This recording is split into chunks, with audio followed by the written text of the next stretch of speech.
Qual a melhor definição de mar?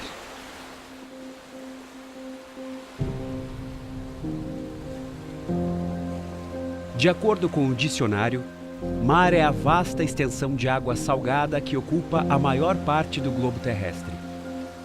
Já para você, a melhor definição de mar tem a ver com férias, praia, roupa de banho e verão. Mas o mar não está lá só no verão. É por isso que, para o seu Antônio, a melhor definição do mar é ambiente de trabalho, fonte de sustento dos filhos e netos. Assim como o seu Antônio, cerca de 5.000 caiçaras do litoral paranaense vivem da pesca artesanal. Parece ter pouco impacto mundial, mas não. A pesca artesanal é responsável por metade do pescado consumido no planeta e emprega 25 vezes mais trabalhadores do que a pesca industrial. No entanto, de uns anos para cá, a pesca artesanal sofre com as consequências dos problemas ambientais: poluição, desmatamento, aquecimento global. São as chuvas intensas, com muito mais intensidade a cada dia. São as secas, mais períodos de estiagem mais prolongados. Tudo isso acaba acarretando perdas de vida, perda de qualidade de vida, ameaças, principalmente para aquelas populações mais vulneráveis, que têm menos condições financeiras, que moram em áreas de risco. Cerca de 10 milhões de toneladas de plástico vão parar no mar todos os anos. É como se, a cada minuto, a carga de um caminhão de lixo cheio de plástico fosse despejada no mar. Alguns estudos admitem que essa quantidade pode triplicar até 2025. A fauna marinha não consegue distinguir os micropedaços da comida. 80% dos materiais que poluem o oceano se originam de atividades realizadas em terra. A falta de educação e o alto consumo do homem moderno impactam diretamente no mar, fonte de sustento do seu Antônio e sua família. Agora, sem grandes perspectivas, as gerações futuras estão deixando de lado os costumes do povo caiçara. Eu fico muito triste e, obviamente, concordo e vejo esse distanciamento dos pescadores das comunidades caiçaras com o ecossistema, essa ansiedade, inclusive, que essas comunidades têm hoje de buscar outras atividades, de buscar outras fontes de renda, porque não veem mais na pesca, no extrativismo, uma fonte segura de recurso. Não tem oportunidade. Eles que moram nas comunidades pesqueiras, o estudo deles até o 4º ano, né? Só tinha escola até a 4ª série nas ilhas. Agora já tem o 2º grau na maioria das vilas mais importantes, maiores. Tem muitas pessoas que já fazem faculdade aqui em Paranaguá, ou por correspondência, né? Pessoas que já têm especialização, mestrado até. Então mudou a mentalidade. Os jovens, eles querem fazer alguma coisa realmente diferente, né?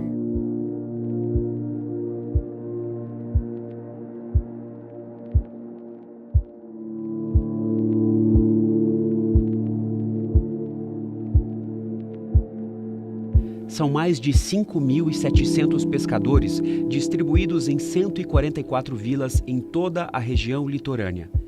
Em 2005, o número de vilas era de 175. Além disso, o número de pescadores ativos e registrados passou de 5.315 para 4.817. A renda média também caiu, de 2,5 para 1,1 salário mínimo por família, uma redução de 56%. É um povo que é bastante desvalorizado. Eu trabalhei com pesca há muitos anos, de São Paulo até o Rio Grande do Sul. E eles são muito desvalorizados no Brasil todo. E você valorizar essa cultura, porque metade do peixe que a gente come hoje, 50% vem da pesca artesanal, é desse povo que vive aqui. A nossa cidade, ela vive a maior parte sua economia vem da pesca, do porto, da pesca. Por exemplo, as outras cidades, Guaraqueçaba e tudo mais, existem os pescadores artesanais, comunidade caiçara, e é importante que essa cultura se mantenha, porque não dá para você manter uma história sem que seja preservada esse tipo de habilidade, né? Paranaguá, a gente olha ela somente como um porto, né? Todo mundo olha Paranaguá apenas como um lugar onde a soja vai embora. Sempre foi assim, eu sou paranaense, curitibano, e sempre olhava Paranaguá dessa forma, né? E tinha pouco a se ver na parte ambiental, né? Fala-se muito da pesca, mas pouco se valoriza também a pesca que existe aqui, pouco conhece. Além de econômico, o impacto é cultural. Os hábitos diários ligados à pesca, o modo tranquilo de vida, as manifestações como o fandango e a festa do divino também estão se apagando. É com você, velho. Aquela mesmo? Aquela mesmo?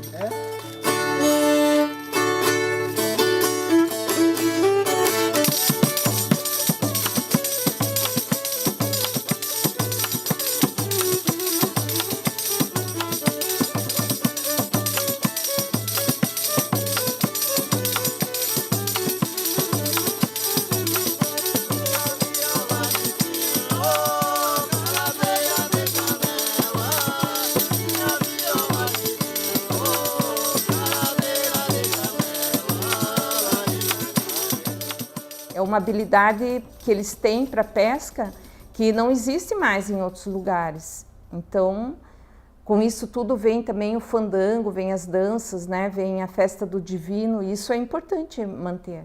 Bom, por que é importante conservar essa cultura caiçara aqui na nossa região? Primeiro, pelo patrimônio cultural mesmo, primeiro pela sua riqueza, pela sua diversidade, pela sua história, né? E segundo, porque a cultura caiçara ela tem uma relação muito forte com o meio ambiente, que eu acho que foi mal interpretada, mal integrada, mal comunicada ao longo do tempo. A gente quer dar essa oportunidade para que isso não se perca, né? Sejam as tradições de pesca artesanal, de rede, de feitio de embarcações, seja a parte realmente cultural, né? A questão de fandango, da culinária também, da comunidade caiçara. Se a gente consegue trazer essa cultura para a atualização do cenário que a gente tem hoje, de demanda de conservação, eu acho que a gente tem um ganho enorme, porque o caiçara ele tem uma dependência do ecossistema tão grande quanto qualquer outro organismo que está vivendo aqui, né? Ele vive aqui, ele depende dos recursos que estão aqui, ele depende da manutenção desse equilíbrio ambiental. Uma das soluções parece estar a 30 minutos de barco saindo de Paranaguá. A Ilha das Cobras.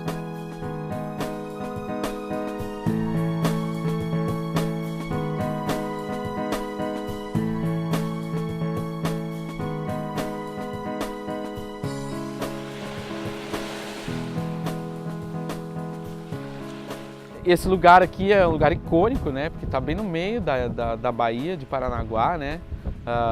Todo mundo olha só de longe ela, não imagina nem o que tem aqui dentro, não sabe, né? Poucos podem dizer que conhecem a Ilha das Cobras. Isso porque, nos últimos anos, o local foi disponibilizado como casa litorânea oficial dos governadores do Paraná. Pessoas 70, 80, 90 anos que nasceram, vão morrer aqui e nunca puderam ter a oportunidade de pisar nesse lugar, que é uma ilha bastante paradisíaca, né? Todos os lados dela, a sua beleza cênica é importantíssima. A ilha é repleta de história. Teve febre amarela em Santos, daí os navios que vinham de lá, eles ficavam aportados ali e as pessoas não podiam desembarcar em Paranaguá até que fosse liberado, né? E também existiu um leprosário, existem dados em alguns livros, inclusive em relatórios do Dr. Leocádio Correia, que foi um médico muito conhecido aqui no litoral, né? No relatório dele, ele escreve sobre o leprosário que existia aqui. Muitos talvez que pisaram aqui, daqui não saíram, se saíram, saíram mortos, do conta a história, né? Então muitos moradores próximos, eles tiveram a oportunidade de entrar aqui, mas como um lugar de reformatório. Então tem uma história um pouco que triste desse lugar, pelo que ele foi, né? Apesar de ter sido chamado uma escola de pescadores, mas ela não tinha nada disso, era só o nome, né? A Escola de Pescadores Antônio Serafim Lopes foi instalada na Ilha das Cobras em 1936. Segundo Manuel Ribas, a ilha tinha como intento oferecer aos praieiros e reclusos de bom comportamento a oportunidade de aprenderem uma profissão rendosa e útil à sociedade. Manuel Ribas a chamava de Escola Correcional Ilha das Cobras. Já os caiçaras chamavam de Mansão do Diabo. Era um lugar, um reformatório, onde as pessoas mandavam aqui os adolescentes, infratores, então para serem corrigidos, e no fim isso ficou também como uma ilha meio que repudiando a população, e a população, já que tem essa história de não poder chegar perto, então desde o seu histórico de quando ela foi adquirida pela União, porque era de uma família antes.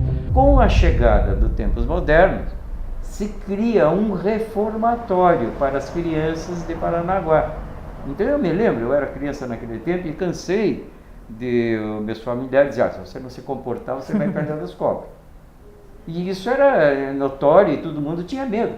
E a piazada se comportava. Dessa época, só sobraram as ruínas. Depois de servir como reformatório, prisão, refúgio de leprosos e casa de veraneio, agora o futuro da Ilha das Cobras parece ser completamente diferente. A governadora Cida Burghetti assinou um decreto criando o Parque Estadual Ilha das Cobras, que promete ser uma unidade de conservação ambiental, além de uma escola do mar. É importante destacar a atitude da governadora, que nunca utilizou aquele local, em transformar numa unidade de conservação, num parque, que tem esse objetivo de cuidar daquela natureza maravilhosa, inclusive o entorno, que é o mar. Daí, logo que a governadora assumiu, ela me perguntou, Ricardo, que destinação a gente poderia dar àquela ilha, né? Porque eu nunca usei, não quero usar, acho que não é para isso, né? E gostaria de alguma sugestão, já que lá tem muita natureza. Aí eu falei, governadora, eu conheço lá, já fui avaliar, entendo que ali poderia ser uma unidade de conservação, né? E ela falou assim, não, então estude isso e tal. Eu falei, então vamos criar um grupo de trabalho com vários técnicos e tal, várias áreas do governo, para fazer os estudos necessários. Aí, para minha surpresa, no mesmo dia ela mandou fazer o decreto e assinou, criando o grupo de trabalho. Ela foi muito rápido. O momento político que a gente passa no Brasil leva a gente a uma reflexão de como usar a estrutura pública também. E acho que é inadmissível que o cidadão pague os impostos para a manutenção de um espaço que, na verdade, é público, mas que o uso é restrito para uma pessoa que é o chefe de Estado. Eu ouvia muito falar da Ilha das Cobras como uma casa de veraneio de alguns governadores, e sempre, como eu pescava muito na região em volta, a gente nunca poderia chegar próximo, a gente só via de longe. Um descaso até, né? Porque uma pessoa usando uma ilha daquela ali que podia ser usada por muitas mais pessoas, né? Principalmente, como eu falei, algumas escolas para profissionalizar as pessoas daqui que vivem da área pesqueira, né? Os pescadores, as pescadoras, os filhos dos pescadores, e aquela ilha para uma pessoa só eu achava muito ruim, muito desagradável. Nunca fiquei satisfeito com isso. Foi utilizada como área de lazer de governantes. Agora nós vamos usar na educação ambiental para que a população possa utilizar este espaço. A Ilha das Cobras, ela conta já com uma história de utilização, então é um terreno que possui uma infraestrutura interessante que pode vir a ser utilizada para o benefício da comunidade, da própria sociedade. Mas a minha expectativa, na verdade, de melhor uso dessa área é que realmente essa ilha que está tão bem localizada, que tem uma relevância tão grande ambiental, realmente possa ter um papel dentro dessa contextualização ambiental melhor, né? Um papel de atrair as pessoas para conhecer um pouco mais do ecossistema estuarino que nós temos aqui no litoral do Paraná, que tem uma relevância ambiental internacional, Então acho que nada mais ético e moral do que abrir esse espaço que é mantido por dinheiro público para o público, né? E, efetivamente, nós vamos usar um espaço muito bacana, muito legal, para que a população, acho que as pessoas possam utilizar, não só o poder público, mas a população, a sociedade. É patrimônio da União, então não é do governo do estado do Paraná, e aí a gente precisava da cessão ou autorização do governo federal, ou seja, do patrimônio da União. E aí entramos em contato com eles e tal, autorizaram criar o parque, viram como a melhor destinação também, acharam muito boa a iniciativa e de pronto autorizaram também que o governo tomasse essa decisão. A gente afirma nosso compromisso em fazer a cessão dessa área, né, dessas áreas. E concorda em poder tocar o processo. Mas aqueles que viam uma destinação para lá, para um uso exclusivo, né, de uma família, sem ninguém poder nem chegar nem perto, e agora ter uma destinação definitiva para a conservação da natureza e que possa as pessoas visitar, conhecer e ainda servir para capacitação lá dali dos caiçaras, enfim, reforçando a cultura caiçara, capacitação dos caiçaras, enfim, de todos aqueles que precisarem, né? Então, assim, agradecemos, isso eu posso falar em nome da governadora, agradecemos aqui imensamente a sensibilidade de vocês aí. Gostaria de aplaudi-los. A Ilha das Cobras, né, essa nova unidade de conservação, deve ser cada vez mais frequentada por pessoas conhecidas como até um símbolo dessa própria condição de muita riqueza natural que o nosso litoral tem. A medida foi muito bem aceita pelos ambientalistas. Entretanto, os pescadores da região ficaram desconfiados. Eu, como presidente da colônia Z1 de Paranaguá, Federação dos Pescadores do Estado do Paraná, eu achava assim, como os pescadores achavam, né, que eles não podiam ter chance de encostar ali, até porque é uma área assim de refúgio, né? Quando dá um temporal, o pessoal tem que encostar. Após os pontos conflitantes serem esclarecidos e os benefícios explicitados, o mesmo pescador que tinha essa opinião... Já tem bastante parque estadual, já tem bastante parque. E nós, pescadores, dependemos daquela ilha ali, porque aquela ilha ali é uma ilha pesqueira, né? Pescamos pescada. Agora tem essa visão sobre o projeto. É uma área mesmo que tem que ser preservada, né? Para que os nossos filhos, os nossos netos venham usufruir futuramente. Então, eu entendo a preocupação do seu Edmir, mas ele próprio chegou à conclusão que, puxa, que bom que vão conservar, que vão preservar aquela área, para a gente ter, para mostrar para o futuro. Se faz bem para o ecossistema marinho da região, faz bem para o bolso do pescador. O parque contará com 52,4 hectares e está diretamente ligado à biodiversidade do local. Eu acho que a gente pode começar falando da importância física mesmo, geográfica, né? A Ilha das Cobras está num local bem na região intermediária, né, mediana do Complexo Historiano de Paranaguá. Eu sempre gosto de lembrar as pessoas que o Complexo Historiano de Paranaguá ele tem títulos internacionais que são semelhantes à região de Fernando de Noronha, à Grande Barreira de Corais, devido à sua importância para a biodiversidade. Então, a partir do momento que se cria uma unidade de conservação com importância grande por estar dentro de um dos mananciais mais importantes do mundo que nós temos aqui no litoral do Paraná, uma das maiores baías em bom estágio de conservação do mundo, nós colocamos a conservação da natureza junto com uma agenda de desenvolvimento. A unidade de conservação é a estratégia principal de conservação das espécies, né? Então, você proteger os espaços é o que vai garantir que os processos ecológicos continuem se perpetuando ao longo do tempo para que a gente tenha daqui a 100, 200, 500 anos essas espécies que estão aqui hoje. Essa posição geográfica traz à ilha uma prioridade, na verdade, no contexto de avaliação de degradação ambiental, porque ela acaba sendo afetada por todos os impactos antrópicos causados por essas zonas urbanas, né?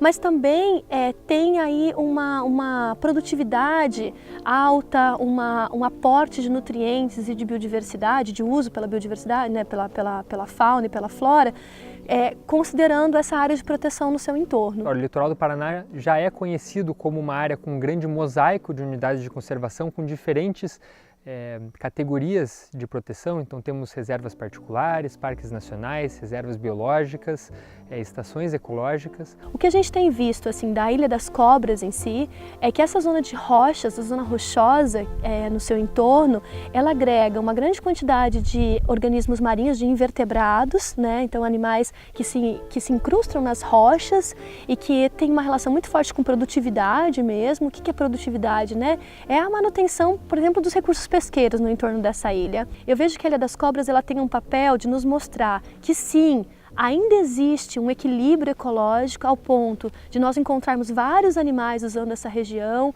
e uma alta biodiversidade. Dentre a fauna marinha presente na região, as tartarugas ganham destaque. A ilha serve como um lugar de descanso para os animais durante sua longa jornada pelo oceano. A Mar Brasil, em parceria com a Petrobras, desenvolve o programa Rebimar, que controla e mapeia as tartarugas que passam pelo local. A gente trabalha ali na ilha, né, no entorno dela, e pelo programa Rebimar, que é um principal projeto da Associação Mar Brasil, que é patrocinado pela Petrobras. E dentro desse programa, um dos trabalhos que a gente faz é com tartarugas marinhas. Em 2014, a gente decidiu fazer uma primeira captura intencional de tartaruga aqui. Essa metodologia ela é bastante robusta, já desenvolvida em vários outros lugares do mundo e até mesmo aqui no Brasil, pelo projeto Itamar, na região nordeste do Brasil. Então a gente faz a captura usando uma rede específica para que o animal não tenha nenhum tipo de sofrimento quando ele cai na rede. É bastante rápido o procedimento de captura do animal, a gente leva esse animal para o barco, faz uma avaliação da saúde deles. A maior parte delas vem da ilha de Ascensão, que é uma ilha inglesa.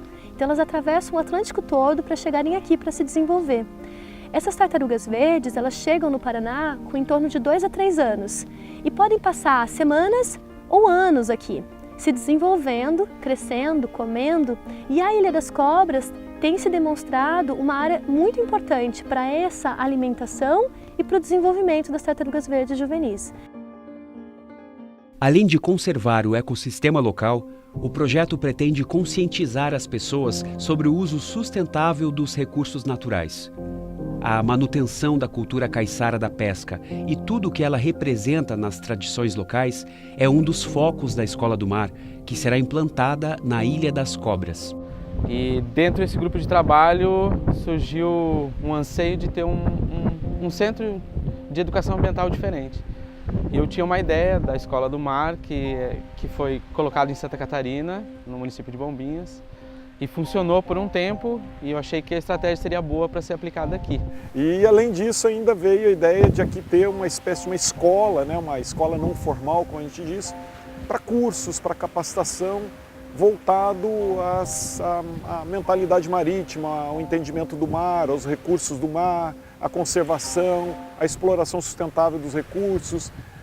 A gente também pretende ir para a área do turismo, qualificação no turismo, pelo potencial que a região tem, ou seja, uma escola de formação, né, e que resgate a mentalidade marítima de todo esse povo que vive aqui na costa. As tecnologias e a inovação que essa escola vem a trazer, que seja repassado para essa comunidade tradicional. Se a gente consegue trazer essa cultura para a atualização do cenário que a gente tem hoje, de demanda de conservação, eu acho que a gente tem um ganho enorme, porque o caiçara ele tem uma dependência do ecossistema tão grande quanto qualquer outro organismo que está vivendo aqui.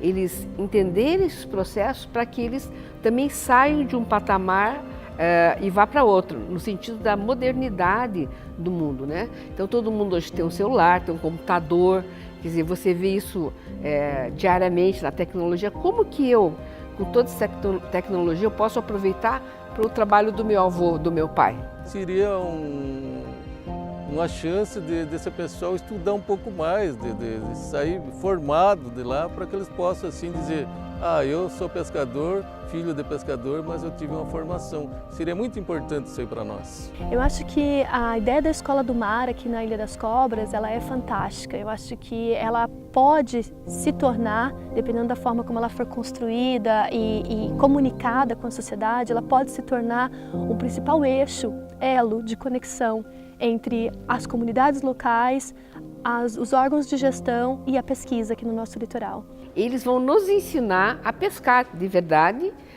porque a gente tem que aprender com eles, né? E nós vamos ensinar eles o que? Novas possibilidades de tecnologia. Vamos ver se a gente une essas duas coisas e dá um salto para o futuro, né? O futuro que é dos filhos deles. Felipe Luiz, um dos idealizadores do projeto da Ilha das Cobras, também participou da implantação da Escola do Mar na cidade de Bombinhas, litoral de Santa Catarina. Lá em Bombinhas começou com uma escola de pesca esportiva, usando a pesca como uma ferramenta no ensino em ciências, trabalhando com física, com química, com princípios de alavanca, com a parte de ecologia, de peixes. Só que foi aplicado apenas uma turma restrita de 16 alunos, meninos e meninas, que vinham voluntariamente à escola uma vez por semana. Aí o município interessou e lá começou um outro movimento de ter, no contraturno, uma escola do homem do mar, para trazer de novo a cultura caiçara, os princípios da pesca, porque lá é muito forte, assim como aqui também, né?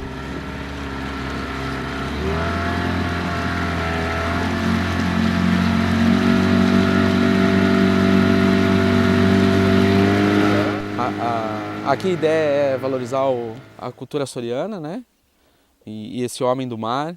E a mesma coisa vai acontecer em Paranaguá, né? A cultura caiçara, que é muito forte lá no Paraná, o pescador artesanal, que lá também a gente tem uma grande população de pescadores artesanais.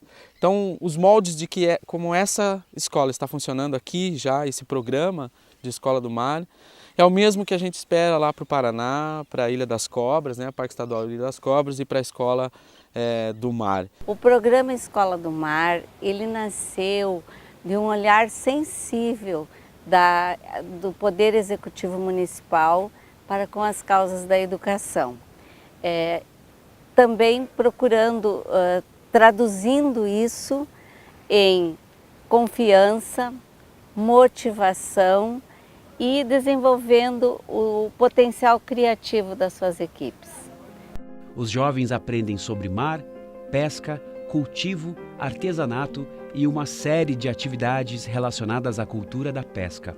Nossa abordagem junto com os alunos seria para orientar eles em relação ao turismo como uma atividade econômica e mostrar todas as possibilidades que eles têm com o empreendedorismo. Não deixar a cultura morrer de certos lugares, porque tantos lugares no mundo se perderam ao longo do tempo as culturas e eram culturas importantes, eram bonitas, e a cultura num lugar não deve ser perdida, é uma coisa que deve ser perpetuada ao longo dos tempos. A gente tem que aprender e passar para os nossos filhos. E quero que essas pessoas que estão junto comigo, esses jovens, que um dia venham também ter esse pensar de ajudar mais o meio ambiente, o mar, e levar de geração em geração esses saberes.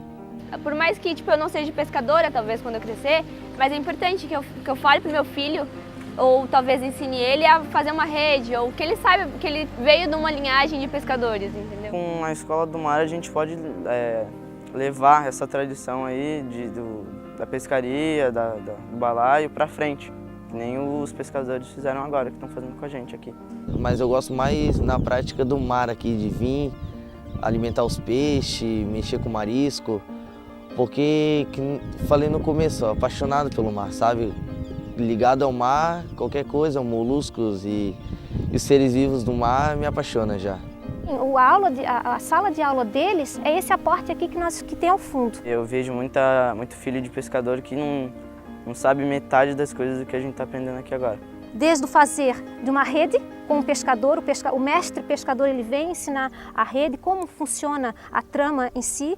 Vem o mestre também, num outro determinado momento, ensinar a fazer os cestos, os balaios, aonde eles guardam os pescados. Eles também têm essa noção de atelierismo. Nós queremos encorajá-los e inspirá-los e dar exemplo para eles, para que daqui saiam engenheiros aquícolas, oceanógrafos, geógrafos, biólogos. Nós queremos inspirá-los a seguir esse caminho que cerca o mar. A gente tem muitas crianças aqui que jamais imaginaram o que seria entrar numa embarcação, por exemplo, ir em alto mar, sabe? E isso é uma coisa tão viva na vida delas e ao mesmo tempo tão longe. Trazer isso para dentro da unidade escolar como eu te digo, traz uma nova perspectiva de vida para elas, né? Qual a melhor definição de mar? Depende da ótica e do futuro. Para que essa vasta extensão de água salgada continue sustentando a família do seu Antônio e alegrando o seu verão, medidas precisam ser tomadas pelo governo, por quem vive do mar e por quem se diverte nele. Para que o mar continue sendo o mar que você conhece, é essencial o uso de uma palavra-chave: consciência. Nós, pescadores, nós temos que conscientizar que nós não temos o direito de acabar com isso. Isso não pertence a nós, pertence ao futuro.